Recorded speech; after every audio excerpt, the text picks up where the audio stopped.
Hi everyone, I'm Tingssam. Welcome to the 30-day Korean code class. In this series, we will learn one Korean sentence every day.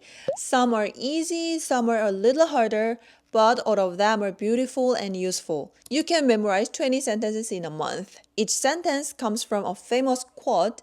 시작이 반이다. Okay, so 시작 literally means start. Subject marking particle. You will learn new vocabulary and grammar. So, if it is apostrophe S, you cannot say 숙제의 because it's too hard to pronounce. So you can pronounce like 에 as in subject, like subject, verb, and noun. And we will also study similar expressions and patterns. What means what? Eden ever. Whatever it is. Every video comes with a short homework. Write your own simple Korean sentence using what you've learned. Don't worry if a sentence feels difficult, just memorize it first. Because even if you don't understand it fully yet, your brain starts to recognize the rhythm and structure of Korean.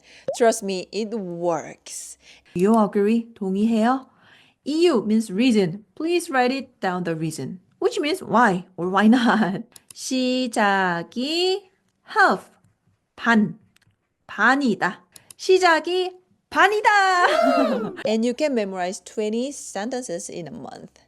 So let's study together, one day at a time. Are you ready? If you're ready, let's start with day 1.